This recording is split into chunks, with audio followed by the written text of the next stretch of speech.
doy la bienvenida, les doy también la bienvenida y el agradecimiento a quien me acompaña hoy día. Se las voy a presentar. Ella es Soledad Ramírez, es médico, psiquiatra, psicoterapeuta y accedió gentilmente a hablar hoy día con nosotros sobre la depresión postparto, que es un tema no menor. Un temón. Es un temón. Sí. Es un temón porque me parece que es necesario como visibilizar también un poco este periodo, ¿no?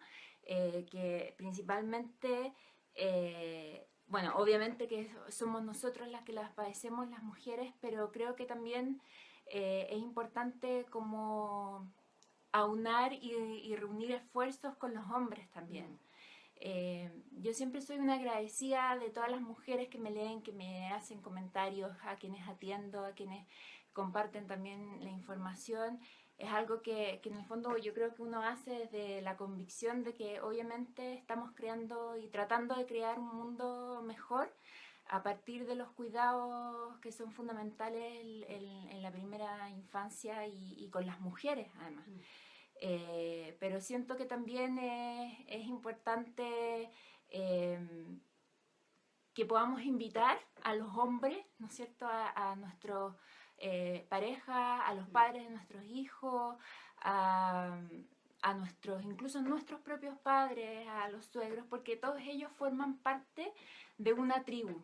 Y hay un proverbio antiguo africano que a mí me encanta y que dice que para educar a un niño hace falta de toda una tribu.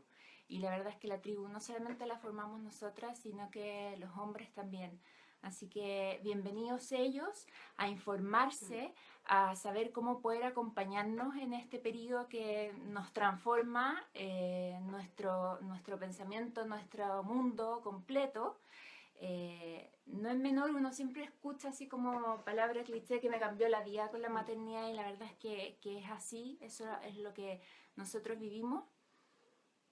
Y Vamos a arreglar ahí un pequeño sí, detalle. un mensajito. Y la verdad es que, bueno, nuestra idea es informar. Con la Sole estamos trabajando, nos conocemos hace poco, pero no por eso ha sido como un conocimiento súper rico y positivo y profundo. Trabajamos en un centro médico que es Centro Ser Mujer, donde hay otra doctora más, otra psiquiatra y psicóloga, y formamos un equipo súper rico de acompañamiento a la maternidad en general. Nos abocamos principalmente a la salud perinatal. Esa también es como en lo que se ha ido especializando la Sole, y desde ahí queremos aportar nuestro grano de arena para transformar la sociedad, porque en el fondo los cuidados infantiles dependen de la sociedad completa, ¿no? Está como paradigma de asociar los cuidados de los niños a las mujeres. Creo que depende de la sociedad completa, incluso de las autoridades, de los políticos, a que se pongan, o sea, ya en el fondo ya está toda la evidencia, ya está toda la información disponible. Hay que hacer cambios importantes en la salud perinatal, en la salud mental de la infancia. Y además, como tú, o sea, como tú bien decías, claro, como agradecer también la presencia como de los hombres y los papás, porque si bien es la mujer la que padece la depresión Sí. postparto, finalmente hay un sistema familiar que se afecta, o sea, Exacto. se afecta a la díada de la mamá con el bebé, pero también se afecta a la tríada, a los otros hijos, o sea, es como un malestar que de alguna manera como que desparrama también secuelas emocionales a todo un sistema familiar. Exacto. Entonces, desde ahí también es muy importante que los hombres estén enterados de esto, como, y que también ellos pudieran como ayudarnos a detectar, a preguntar, sí, a consultar. Exacto. Y qué tan importante también es la participación de ellos, obviamente que son corresponsables en la crianza y en la contención de que este vínculo que se está formando madre-hijo, que es primario y que es tan esencial, ellos puedan ayudar a contener, a que se fluya más naturalmente y que ayuden en el tema logístico, lo doméstico. Eso también para nosotros es un gran apoyo. Entonces, partamos, Sole, no sé si te parece, como viendo ¿cuáles podrían ser los síntomas un poco de la depresión? ¿Qué es lo que es esperable y qué es lo que no es esperable que nos suceda como mujeres recién atravesando por un parto en nosotras?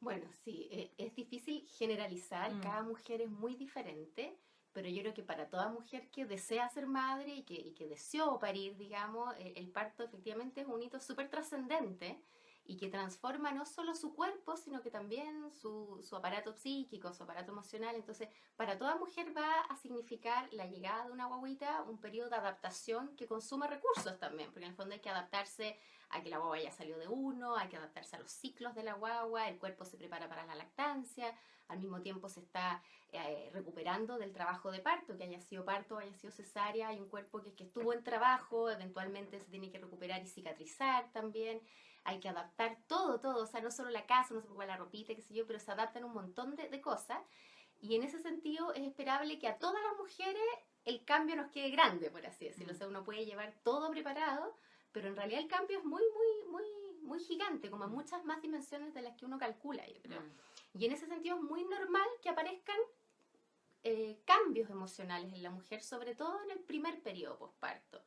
Que aparezca inestabilidad emocional, que a lo mejor nos encontremos más sensibles, que estemos más ansiosos. O sea, también el cerebro está en un estado de hiperalerta para estar atento a descifrar las señales del bebé, y ese estado de hiperalerta es funcional, digamos, o sea, es bueno estar así para estar a cargo del niño, pero eso se puede a veces desregular un poquitito, y en mamás que a lo mejor funcionan de una manera más ansiosa, de repente a lo mejor superar lo normal, pero es normal y adecuado, digamos, también cierto estado como de labilidad, en el sentido de que uno está mucho más sensible, para bien y para mal, ¿cierto? O sea, lo bueno de estar sensible es que uno va a captar mucho mejor las señales, uno va a estar mucho más conectado con una guaguita que no tiene lenguaje, que lo único que tiene es la manera como emocional de comunicarse.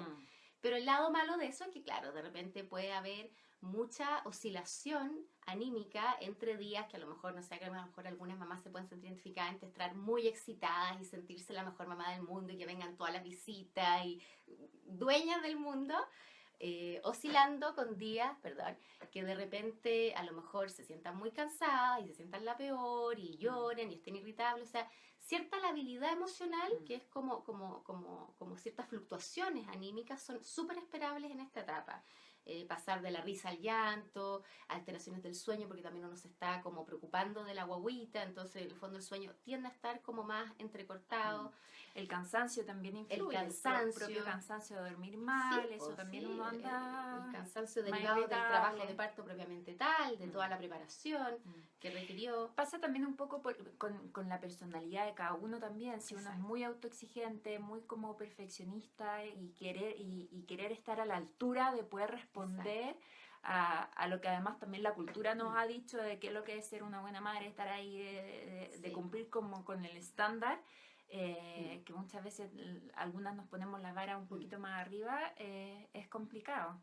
Sobre todo para mamás que también lo son por primera vez también, que además están transitando un camino de incertidumbre, en que no estamos seguras si esto estará bien o estará mal, y eso también va acumulando cansancio, porque en el fondo uno está todo el rato como improvisando hasta que uno aprende a interpretar a la guagua, al hijo, ¿cierto? Entonces, claro, todo eso yo diría que es normal, ¿ya? Es un periodo de adaptación. Es un periodo de adaptación, y todo periodo de adaptación requiere llegar a un nuevo equilibrio, y en esa llegada a este nuevo equilibrio se movilizan muchas cosas. Y eso es absolutamente normal y esperable. O sea, yo también a veces me alerto de que hoy, no sé, una paciente me cuenta, el ginecólogo me vio llorar al segundo día porque me emocioné y me dejaron un medicamento. Y que también, como que también el llamado acá es estar atentos a la depresión, pero también a poder normalizar que vamos a estar como muy porosas emocionalmente, porque el trabajo de parto efectivamente nos abre muchas vías, mucho más que solo la vía del canal del parto física, digamos. Además que hay que pensar que uno está como en una etapa, entre comillas, bueno, de mucha emoción, como tú decías, pero además, entre comillas, uno como deja atrás algo, o sea, como que hace un duelo también. Exacto. Como que deja atrás a la mujer que ya no va a tener la libertad que tenía, que ya no va a poder tomar, a lo mejor le cambian absolutamente todas las prioridades, va a tomar otras decisiones, ya no pasan solamente por ella las decisiones, sino que hay otra personita que depende absolutamente de ti, entonces como... Eso puede ser agobiante. Sí. Y yo creo que también sobre todo en embarazos que han sido cómodos, fisiológicos y Mm. agradables Mm. físicamente, yo creo que hay un duelo también de perder ese estado de gravidez, porque para muchas mujeres es muy bonito estar embarazada y se ven en la clínica ya perdieron la guatita, claro, se van con una guagua en brazos que ahora tienen que cuidar fuera de ella. Y eso también a veces requiere como una adaptación que no es menor, y que está subestimada también, yo creo, como requiere un Claro. esfuerzo grande. Y que muchas veces nos quedamos solas, porque claro, cuando Mm. estás embarazada eres el chiche, todo el mundo te ve, que te Exacto. pregunte, no sé qué, y después tuviste la guagua, te fueron a ver y quedaste Sí, po. en tu casa, te dieron el Y, alta y nadie y más, o ni sea, saliste para siquiera, ir a ver claro, al pediatra, sacar gente. sí, y saliste para el control con el pediatra, pero y que te vea tu guagua y a ti, Claro. Y nadie más te dio el puesto en la fila. nada, Como que el claro, se supermercado acabó solo todo. para la embarazada. Pero claro, para la mamá con guagua, efectivamente sí, Sí. pues como que se pierden privilegios de alguna manera. Y yo creo que eso uno no lo tiene tan estimado durante el embarazo. Entonces uno se pega como un encontrón de realidad que nos suscita y nos moviliza emocionalmente mucho. Y eso también es importante normalizarlo Eso. y poder conversarlo tranquilamente. Sí. Muchas veces pasa que también en el exceso de excitación de las visitas en la clínica no hay mucho espacio para reclamar, para protestar, uno tiene que estar todo el rato celebrando a este bebé que llegó. Entonces por eso también muchas veces como que el llamado también a las mamás es como que esos días también sean días como de detenerse, de estar más en intimidad, para poder también como transitar más libremente por este vaivén emocional que ocurre normalmente en estos primeros días. Y es un conocerse con esta criatura que trae su propio temperamento, Exacto, entonces sí. hay que estar ahí disponible. Y lo otro que yo también le digo a las madres embarazadas antes de tener es te- que tengan unas expectativas reales de lo que significa un recién nacido. Un recién nacido normal llora, un recién nacido normal no duerme toda la noche corrido, pero ni por si acaso. O sea, si tiene un bebé, de verdad que eso es lo normal, eso es lo esperable, que llore, que quiera alimentarse, que demande pecho, muy frecuente, y que necesita contacto. Entonces, hay que como que tener claro, porque todo el mundo te dice así como, oye, no vaya a dormir, y eso sería como todo lo que te dicen, y uno no logra tampoco a veces hacerlo ni tan consciente. Pero sí saber que si tu guaguita llora es porque es lo normal, es lo esperable. Exacto. Sí. Como para tener no tanta frustración Cuando ocurra, durante esta etapa. Y prepararse para eso. Exacto. Oye, bueno, y entonces, ¿qué sería como lo ya saliéndonos un poquito del esta rango reacción normal? sí, de la normalidad? Claro.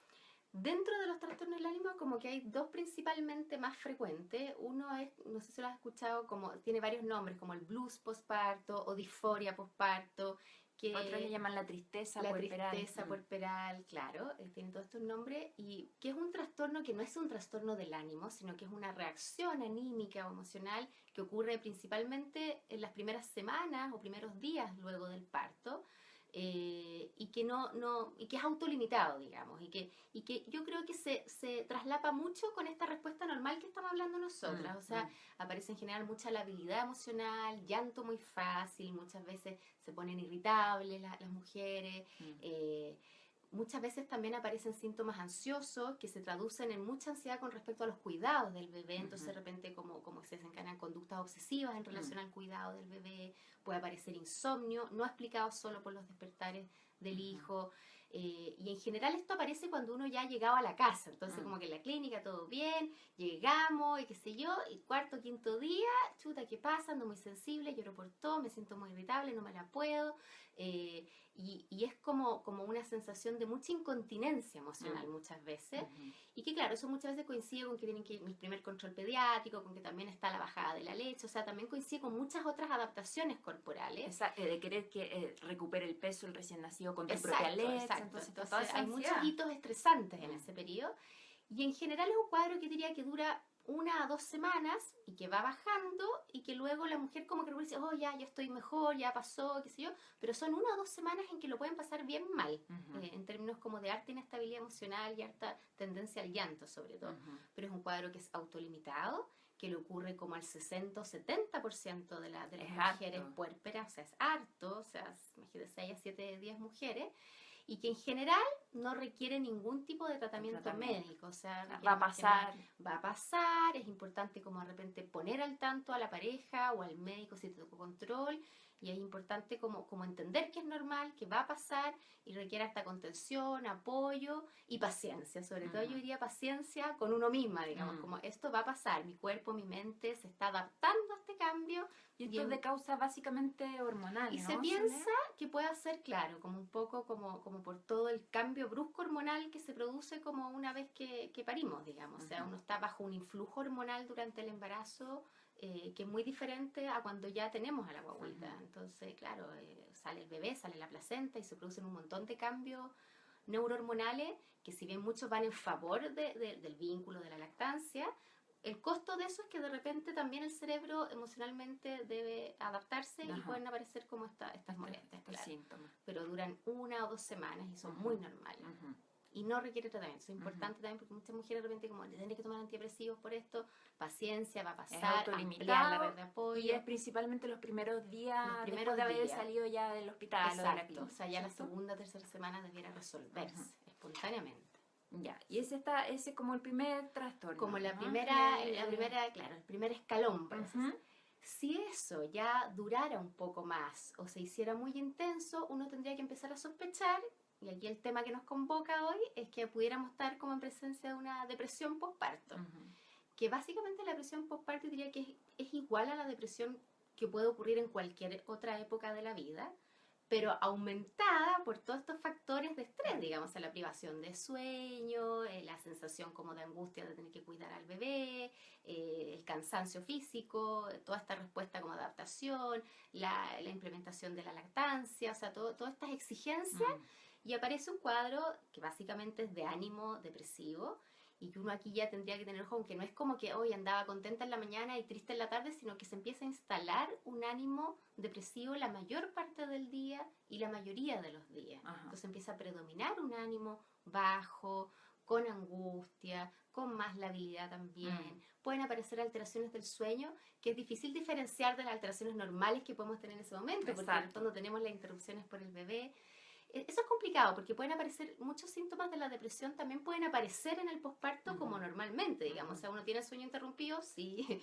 Uno puede tener la libido baja, sí. Uno puede tener el apetito alterado, los cambios de apetito también, ¿te fijas? Pero si ya, sobre todo yo diría que si el ánimo depresivo se empieza a instalar como una constante, si eso genera mucha angustia, si es difícil disfrutar también como los pequeños hitos y momentos como de contacto con nuestra guagua, uno ya ahí tendría que pensar que estamos en presencia de una depresión. Y ahí se hace importante consultar. ¿Tienen que tener una duración determinada de estos síntomas como para empezar a sospechar? En estricto rigor se habla de que uno debieran ser 14 días, pero claro, a veces pasa que si una mamá ya lleva 10, 12 días de muchos síntomas depresivos y es una angustia de la cual no puede salir, algunas mamás incluso pueden tener crisis de pánico, uno obviamente ya lo diagnostica antes, no hay que esperar el día 14, 15, digamos, pero es sobre todo como la instalación más permanente de ánimo depresivo y cuando también este ánimo empieza a influir en la calidad de la relación con el bebé, porque claro, uno puede tener de repente días en que se chatea o en que se agobia mucho, momentos en que lo ama y qué sé yo, transitar, digamos, por una disposición emocional muy diversa, pero cuando ya esta disposición empieza a ser un poco más rechazante o la sensación de agobio es lo que predomina. Hay otras mujeres que refieren también como el miedo a hacerle daño a su bebé. Como una sensación de incapacidad que realmente te termina incapacitando como de cuidar al bebé. O también aparece una irritabilidad que ya te está impidiendo vincularte con el resto del grupo familiar. Está muy irritable. Exacto, ahí ya uno pensaría que estamos en presencia de una depresión. O sea, sería sobre todo este ánimo depresivo y yo diría que una de las cosas más marcadoras en todos los cuadros depresivos es lo que nosotros llamamos la anedonia, que es la dificultad para disfrutar de las cosas. O sea, es como la incapacidad de sentir placer. eso ya yo diría que es marcador de que hay algo ahí anímico que, ¿por qué no estoy pudiendo disfrutar a mi guagua? Está bien, es agobiante, es pesado, pero debería haber momentos, aunque sean cortitos, Claro, en que uno se sintiera en el paraíso, digamos. claro. Si eso no ocurre nunca, uno podría pensar, chuta, aquí el ánimo quizá no está permitiendo que ocurra eso. ¿Te fijas? Y ahí la importancia de consultar, Sole, porque muchas veces también nos baja, nosotros las mujeres que somos tan culposas, la culpa de tener este sentimiento Exacto. que chuta, debería estar amando a mi bebé, sentirme completamente enamorada de él o de ella, y la verdad es que me estoy sintiendo que no quiero nada, que se lo lleven lejos muchas veces, y ahí la importancia de no, de atreverse, de consultar, de decir esto me está pasando y de poder verbalizarlo de alguna forma a algún profesional de la salud, ¿no? Súper importante, eso sí, pues yo creo que se me había olvidado como también como parte de los síntomas, ya somos una cultura como culposa, pero además en la depresión aparecen más ideas de culpa, digamos, de no solo la culpa de no poder estarlo haciendo bien, sino que además la culpa de no estarlo disfrutando y la culpa de estar deprimida cuando, no sé, mamás que de repente salió todo bien, un parto bonito, la guagua es sana, es preciosa, tiene mucho apoyo y aún así se deprimen. Ahí, claro, aparece más culpa por además sentirse así. Y aparece a veces mucho pudor por también reconocer ese estado de disconfort. Como que dice, oye, ¿cómo no estás contenta con tu guagua? Entonces se sienten de repente como que hay pocos espacios donde ellas pudieran como quejarse, se van al pediatra y dicen, ay, está muy bien tu gordo, va todo bien. Chuta, ¿a quién le cuento que estoy mal? Entonces ahí se hace importante como poder, si uno tiene un pediatra de confianza o en el control ginecológico con la matrona, poder como dejarse un espacio para poder hablar de cómo ha estado el ánimo también. Porque van a ser ellos los que finalmente lo van a detectar y van a permitir que eso se trate. Exacto. ¿Que hay algunos factores que puedan predisponer la aparición de la depresión durante esta etapa en el puerperio? Sí, hay varios factores que se han estudiado como predisponentes. No está clara como una causa única, no está dilucidada las causas de la depresión postparto propiamente tal.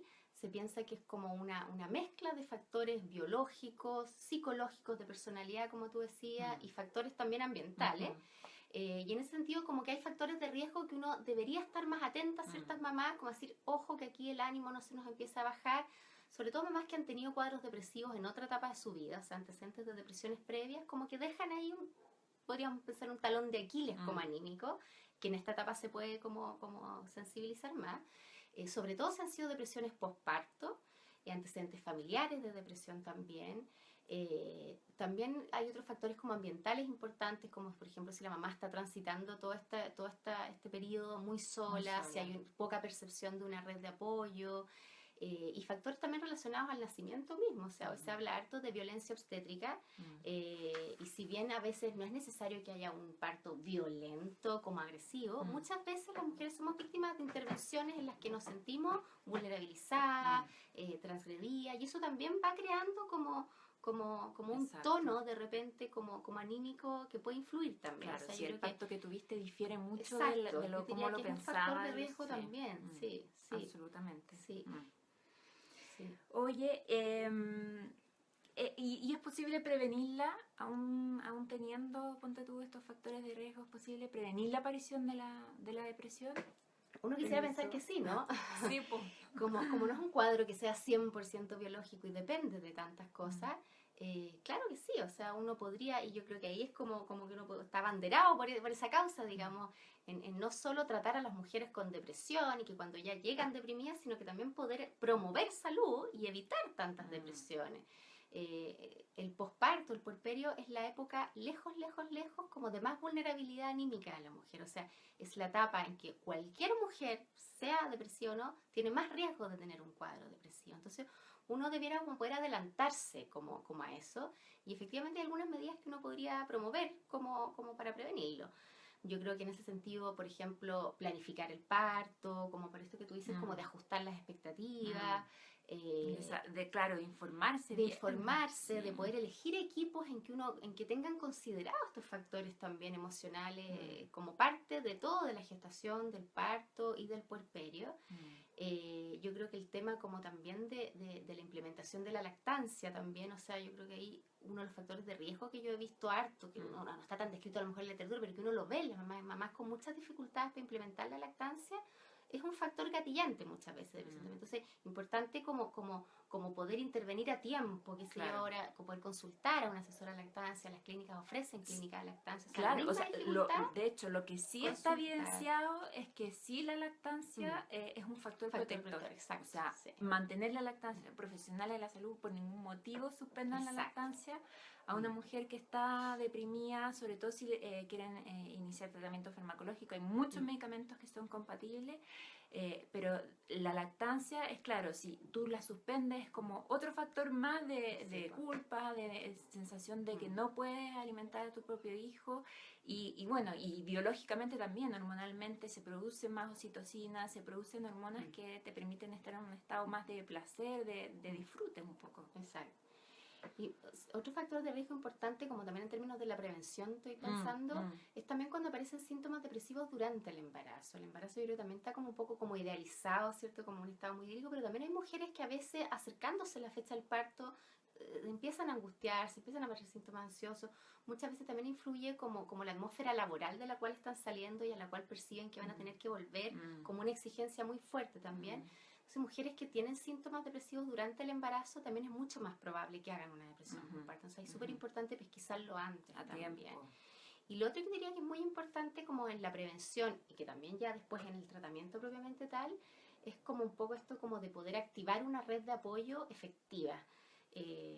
Que no tiene que ver tanto con que nos ayuden a cuidar al bebé, sino que con que nos ayuden un poco como a sostenernos para que nosotras podamos cuidar al bebé. Entonces como que es como sostenernos en el cuidado de los otros hijos, en los trámites de la clínica, qué sé yo, la suegra, la mamá, la tía que nos lleva la comida, el lavado de la ropa, o sea, todo lo, claro, exacto. lo de afuera que nos permita en el fondo lo que yo decía, ¿no? Como fluir con, y poder conocernos realmente madre e hijo. Exacto, o sea, como a veces uno cree que es como ay, que bueno, me ayuda mucho, se llevan al niño muchas horas, ya puede ser, si a la mamá la acomoda, está bien, no estamos hablando de si está bien o mal, pero básicamente yo diría que lo que más necesita la mamá ayuda es con el mundo externo, o sea, si esa mamá está disponible para ese hijo, lo más probable es que se van a conectar más fácil, en que la lactancia va a andar también mejor, en que ella va a poder interpretar sus peticiones también con más certeza, con más efectividad, va a poder estar más conectada, digamos, en la medida que ella esté como bien sostenida de atrás y como todas estas otras cosas accesorias, con mucha ayuda en eso, o sea, con los otros hijos sobre todo, o sea, mamá quiere meter un cuarto hijo, chute, y los otros tres, que alguien esté a cargo ahí de eso, ¿cierto? De la casa, de todo eso. Tratar de pedir ayuda porque nos cuesta tanto cuesta, también. Sí, cuesta. Pedirla y aceptarla, sí. Oye, ¿y qué debiera hacer entonces una mujer que tiene estos síntomas y que hacen sospechar, o no solo a ella, sino que a los que le rodean, los familiares? ¿Qué debiera hacer? ¿Dónde debiera acudir? Debiera de todas maneras consultar, creo yo. O sea, yo creo que hoy en día está bien como estigmatizado todavía como el tema psiquiátrico. Entonces mucha gente como, oye, estoy con mi guagua feliz, ¿cómo voy a ir al psiquiatra? ¿Qué me están hablando? Y yo creo que hoy en día se está ablandando un poco más como la disposición a consultar equipos de salud mental. Hay equipos que estamos trabajando en salud mental propiamente perinatal también. Pero lo importante es pedir ayuda al equipo médico que esté a cargo nuestro. O sea, puede ser el pediatra, puede ser la matrona, puede ser, claro, en el consultorio con quien me tocó el control. No es fácil a veces en el sistema público, sobre todo acceder a psiquiatra, a psicólogo, entonces de repente en el control médico uno puede como decir, ¿sabes qué me está pasando esto? Como que estoy dándome cuenta que mi ánimo anda más bajoneado, que estoy más llorona, que no estoy disfrutando tanto a mi guaguita, pero es importante consultar.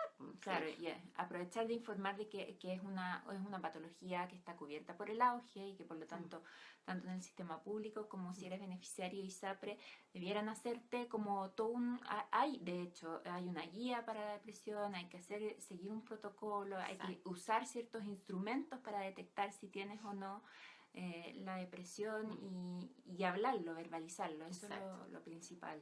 La página también del Chile Crece Contigo tiene una página también destinada un poco como a detectar ciertos síntomas también, entonces realmente uno puede como automonitorearse un poco y si uno ahí dice, chuta, hay varias molestias, como consultar, digamos, pues, sí. ¿Cuál es la terapia que debiera recibir una mujer que tiene el diagnóstico de depresión postparto? Hay varios tipos de tratamiento, desde el enfoque médico tradicional, digamos, vamos a comentar ahora. Permiso, pero quiero ver si es que, perdón por tapar, no. Quiero ver si es que nos están dejando comentarios. Pero no puedo ver desde ahí. Y de mi celular no se conecta. Pero ¿No se va a conectar? no sé qué me pasó hoy día en lo tecnológico. Bueno, pero continuamos con el tratamiento desde la mirada, ¿no es cierto?, convencional. Bueno, el tratamiento tiene básicamente, yo diría, como dos vertientes, que es el tratamiento como no farmacológico y el tratamiento farmacológico. Ajá.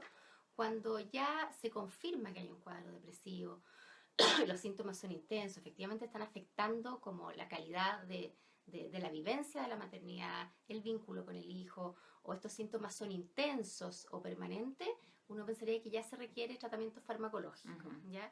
Y en ese sentido hay varios antidepresivos, no varios, pero hay un par de antidepresivos, no todos, que se pueden usar en esta etapa sin ningún temor. O sea, yo creo que una gran resistencia de repente a las mamás a consultar, aparte del temor, de la vergüenza, de la culpa, de la estigmatización, es el temor a que les dejen muchos medicamentos y como si yo estoy lactando. Y hay medicamentos que se pueden usar en etapa de lactancia sin ningún problema, digamos, y que son absolutamente seguros para el bebé, y que incluso aunque hubiera un riesgo, se estima que los riesgos de la exposición del antidepresivo mediante la lactancia para el niño son menores que los riesgos a exponerlos a una mamá que está con un cuadro depresivo, porque finalmente la depresión no es solo que la sufra la mamá, sino que termina teniendo también un impacto en la salud mental y en la regulación de esa guaguita. Entonces, el tratamiento en general farmacológico contempla antidepresivos, ¿ya? A veces uno puede dejar también ansiolíticos, que son medicamentos para bajar un poco la ansiedad, etcétera, pero requiere en general antidepresivos cuando cumple esos criterios que comentaba. Y la otra vertiente son tratamientos no farmacológicos, que diría que el principal es el tratamiento como de psicoterapia, digamos, que lo implementan profesionales a veces o psicólogos o médicos o psiquiatras, y que básicamente consiste como en tener un espacio como de sostén y como de poder, como un espacio como de reflexión un poco como de lo que está pasando, y es un poco como yo imagino como alguien que va al gimnasio, así por así decirlo, como un personal trainer, pero como un personal así como que nos ayude un poco, que nos guíe, que nos haga como una función de espejo para transitar todo este periodo mejor.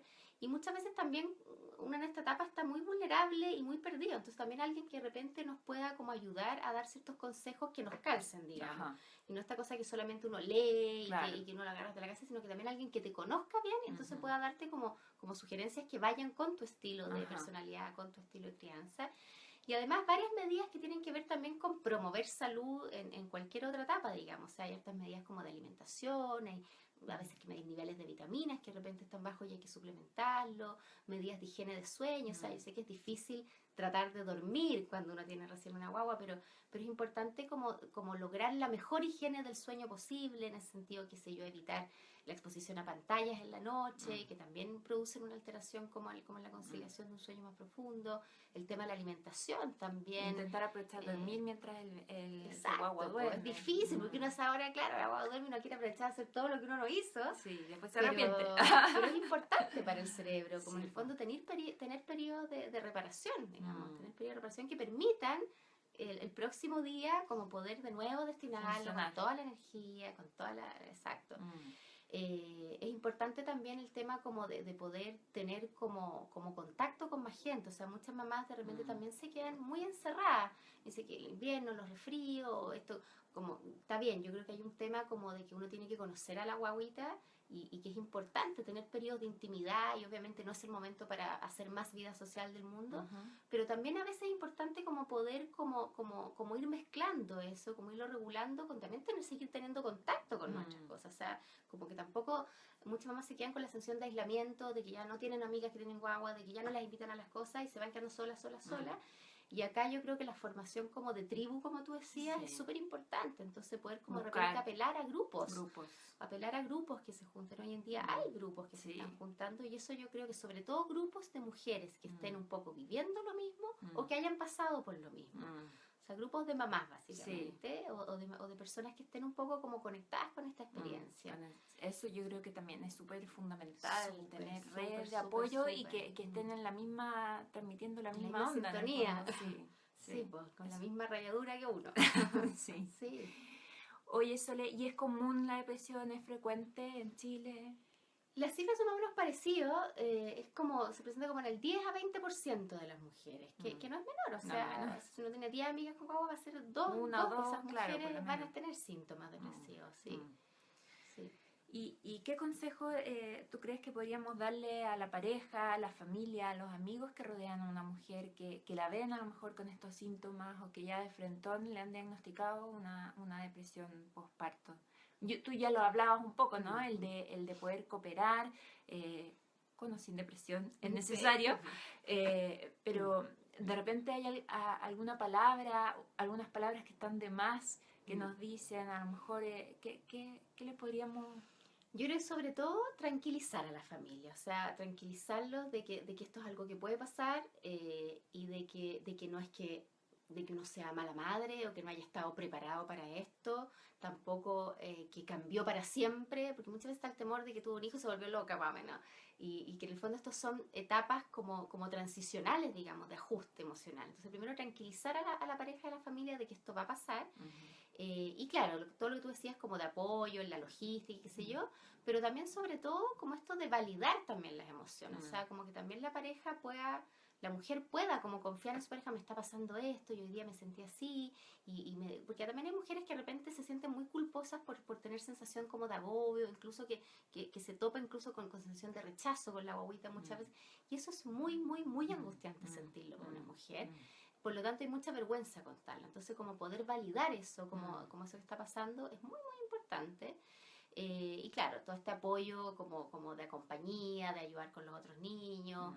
eh, y también como advertir que esto va a pasar. O sea, que también aquí no es solo paciencia para la mamá, sino que también es paciencia para el marido y que probablemente también muchas mujeres que se dan la oportunidad de transitar esta crisis terminan saliendo fortalecidas también, porque finalmente también es como una oportunidad de crecimiento personal. O sea, toda crisis lo es, ¿no? Exacto. Pero sobre todo esta, en el fondo. Entonces... Y una depresión como bien tratada, bien pesquisada, ¿cuánto más o menos debiera tardar en uno volver como al ánimo normal, habitual? En general tienen buen pronóstico las depresiones fuertes, por eso es lo importante tratarlas, porque me toca ver de repente muchas veces que lo han pasado mal muchas semanas y que con llevar un par de semanas con medicamentos, con tratamientos, dicen, pucha, qué ganas de haber hecho esto antes, como me estoy riendo, estoy pudiendo salir, estoy pudiendo disfrutarlo. En general la respuesta es buena y la respuesta ocurre más o menos igual que en todos los otros tratamientos para las depresiones, digamos, no es una respuesta instantánea, no es que uno parte con el medicamento y al otro día, esté súper bien. Se demora más o menos, diría, como unas 2 o 3 semanas como en empezar a sentirse el efecto y ya la cuarta, sexta semana se empieza a estabilizar un poco y uno esperaría que a los 2 meses ya la persona estuviera, digamos, bien. O sea, eso no es en todos los pacientes, digamos, o sea, exacto, pero... Obviamente depende de tu médico tratante, de lo que vayan...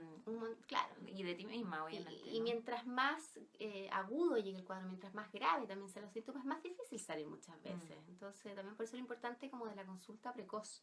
No necesariamente para instalar antidepresivos precozmente, sino que para instalar medidas de cuidado de salud mental precozmente.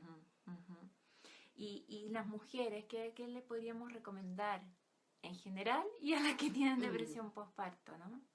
Porque son como medidas también para todas, en el fondo, pues, ¿no? Sí. Claro, o sea, las medidas que uno ocupa como para prevenir depresión postparto, de las que uno ocupa para tratar también depresión postparto y las medidas que uno ocupa para cuidarse en general son básicamente las mismas. Y yo diría que van en torno como una palabrota que está como bien sobreocupada, pero que yo creo que todavía no le agarramos el peso correcto que tiene que ver con el autocuidado, yo creo.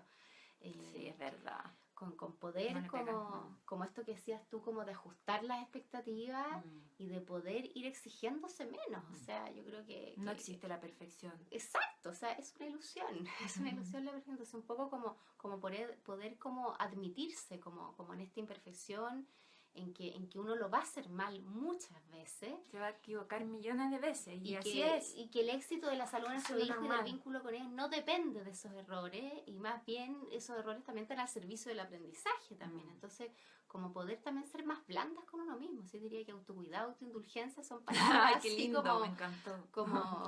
como muy claves en esto. Y lo que tú decías también, pues como la dificultad para pedir ayuda. O sea, yo creo que uno como que puede, y puedo con el hijo, y puedo con el otro, y también puedo, y puedo ir a comprar las verduras, y dice, chuta, de poder se puede, pero ¿a qué costo también? Entonces, como poder también pedir ayuda antes de estar hasta acá. Y en ese sentido yo creo que la red familiar cumple un rol súper importante, pues entonces como que también es una bonita oportunidad como de redefinir la relación con los abuelos de esta guaguita, con los papás propios, con los suegros, con los cuñados. Hay mucha gente que está disponible y que uno por pudor, por vergüenza no pide ayuda, digamos. Yo creo que eso es un consejo muy bien fundamental. Y lo otro es como también como llamar a no insegurizarse en mis capacidades maternales por tener de repente todos estos vaivenes emocionales, porque nos pasa a todas, y incluso aunque uno les pase más intensamente, efectivamente cursen con una depresión, eso no tiene nada que ver con que hayas estado más o menos preparada para tener este hijo, con que lo hayas deseado más o menos, con que tengas más o menos recursos psicológicos, o sea, como no insegurizarse en ese sentido, como que yo creo que es algo que uno ve también, como si me pasó esto, no me la puedo, no debería haber tenido, wow. No tiene que ver con eso, o sea, es importante como tenerlo súper claro. Dejar también de como de escuchar tanto voces exteriores, ¿no? Y empezar Sí, como a y es confiar en nuestros importante. propios Exacto. recursos, en nuestra propia intuición, en toda la sabiduría que tenemos y que muchas veces no sabemos pesquisarla. Sí, po. Yo veo muchas consultas en redes sociales, en grupos de personas que de repente ni conocemos y hacemos más caso a eso, a nuestro propio, o sea, ¿quién más que nosotros conoce a nuestro hijo, a nuestro cuerpo, a lo que podemos llegar a confiar en que nosotros realmente somos capaces? ¿Quién más o sea, tu hijo solamente te conoce a ti, tú eres Exacto. todo para él, entonces en el fondo todo es ensayo y error en esto, ¿no? Y también es algo como súper gráfico que yo también menciono muchas veces, esto del tema del avión, cuando hay un accidente que te dicen que primero te tienes que poner tú la mascarilla y después a tu niño. Sí. Siempre también para estar bien tu hijo, tienes que estar tú primero bien. O sea, el autocuidado, lo que tú decías, es súper importante y qué rico de repente tener minutos, si es que tienes alguna ayuda, de poder darte una ducha larga, de poder salir aunque sea 10 minutos a darte una vuelta a la manzana o ir a comprarte y comer algo rico, de poder también preocuparte por ti. Claro, y buscar también de repente actividades que se pueden hacer con guaguitas. O sea, yo creo que hoy en día también es como que está bien en auge también como la promoción de vida con bebé. Yo creo que cada vez hay más lugares, cafeterías y qué sé yo, pero también talleres que se pueden hacer como para poder mantenerse activa y no encerrar en la casa, pero también incorporando al bebé. O sea, que si se me ocurre en yoga, postnatal, ponte tus talleres de masaje, talleres de baile de repente con la guaguita, que yo creo que también más allá de que no lo hace, ay, voy a promover el vínculo, sino que también para disfrutar. Exacto. De repente como de otras dimensiones de uno misma, digamos, pero incorporando al bebé, digamos. Pues, sí. Oye, este tema ha sido maravilloso tocarlo, solo yo creo que de verdad que es importante que darlo a conocer. Sobre todo, yo pienso así como crear más espacios, ¿ya? Y que no dependa solo de nosotros, de tener que nosotros estar generando. O sea, yo creo que esto es como la base de nuestra sociedad, en la cual debieran haber políticas instauradas, establecidas, en que nos den como esta posibilidad de poder reunirnos, de poder compartir, de poder crear más redes, de poder crear más lazos con otras mujeres o a lo mejor padres también, parejas que están viviendo, que están transitando por este mismo periodo. Y ojo, que también se ve la depresión postparto en los papás, o sea, se está estudiando cada vez más, que también pueden presentarla, entonces también como no excluirlos de toda esta red de cuidado. Súper. Pero yo creo que básicamente como destacar lo que decías tú también, esto como de conectarse como con la potencia de lo intuitivo en el fondo. O sea, en ese momento, en el posparto, nuestro cerebro cambia mucho, está funcionando de un modo muy diferente, eso está muy comprobado, digamos. Y se activa un cerebro más emocional, que tiene que ver con el sistema límbico, un cerebro como que compartimos con todos los mamíferos. Entonces está como muy de repente vos usás esto de ser más animal, ¿sí? Pero es cierto, o sea, efectivamente poder creerle a las respuestas que nos dice el cuerpo, porque la guaguita la única manera que tiene de conectarse es llorando, pero hay un montón de sutilezas que uno ve en lo no verbal y que tienen que ver con poder leer esas señales. Entonces como también han llamado, es como no solo alertarse de esta hipersensibilidad emocional, sino que también poder como usarla al servicio. También Exacto, como claro, al y usarla al servicio como servicio, del vínculo y del crecimiento personal también. Exacto. Entonces, y eso es vía intuición. Así que súper. Gracias, Sole, por compartir tu conocimiento.